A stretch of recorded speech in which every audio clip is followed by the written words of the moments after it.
What's going on, guys? Welcome back to another episode of Lockdown Coverage. If you guys are new to the channel, my name is Daniel. On today's episode, I'm going to be doing NFL news and NFL coverage throughout the league. I'm going to be kind of spitballing you facts and things that are going on, not in any particular order, but I'm going to be giving you breaking news to start off the segment. First off on the list, I want to get right into the news. Budda Baker, star safety for the Arizona Cardinals, just signed an extension. Huge, massive extension, making him the highest paid safety in the NFL. 4 years, $59 million. That is how much the extension is worth. It's weird because I looked at his stats literally a second ago, and it showed that Budda Baker had 0 interceptions in his career.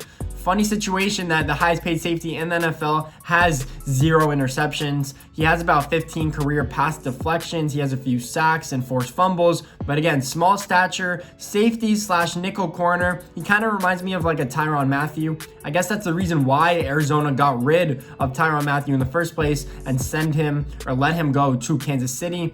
Now we're on the topic of safeties. Budda Baker, well-deserved deal. Again, he needs to prove more in my opinion. I wanted to move on to another safety that has particularly been in the news for bad incidents, and that is safety Earl Thomas from the formerly known Baltimore Ravens. And the reason it's formerly is because Earl Thomas did get into an altercation with another safety teammate in practice. This was a few days ago. He ended up throwing punches, words were exchanged. What was the reasoning for the punches? Is because Earl Thomas blew coverages and did not know assignments. That is weird from your star safety to not know assignments. He's already been in the defense for a year. He should be established. He is one of the best safeties, or was one of the best safeties for a long time. You would think that he learned the defense by now, but no, he was late and didn't show up to a few training camp sessions or walkthroughs. So it kind of makes no sense for Earl Thomas to have any of these things going on in his life. He did get released from the team, so it was that big of a deal that the Baltimore Ravens were just fed up with it. And what they were really showing was that no player is bigger than the team. I love that mentality. I love that from Mr. Harbaugh, the coach.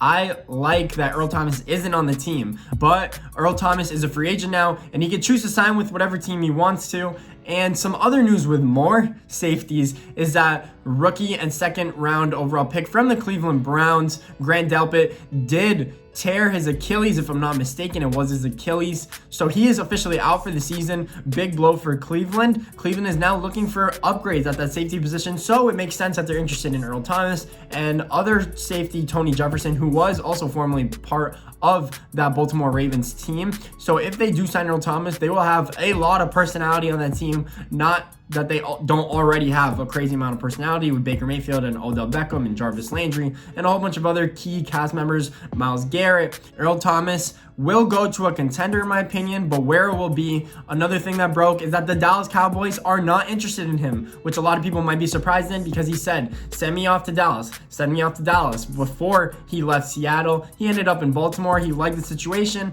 but now that he has all these character concerns and off the field issues, you don't want Earl Thomas anymore, Dallas. But it's weird because Dallas usually takes flyers on players like this, and it usually either pays off or they end up getting an 8-game suspension. That is how Dallas works. So I actually am surprised that Dallas isn't interested in Earl Thomas anymore. So that is pretty much safety news around the league. Some other rumors involving really good players is Yannick Ngakoue is still looking to be traded. Jacksonville is probably looking for a second and more. I would probably say a second and a third for 2022 NFL draft. We'll see what they actually get for him. I don't think they will get a first because he is looking for an extension. So a team is going to have to pay for him and give up draft capital. You're not going to get both out of a team just for a trade for a player that isn't even like a crazy star. Yeah, he'll give you 10 sacks a year, which is great production for a defensive end, but he's not like amazing against the run. He is a good pass rusher, and that is pretty much his role on whatever team he does land up on. But what I do know is that he's not going to play for Jacksonville. But that is pretty much the majority of news that is going on around the NFL. I will be doing another Dolphins video. We did have a few key injuries, so we'll see what actually happens there. Maybe the Dolphins might end up trading for Yannick Ngakoue.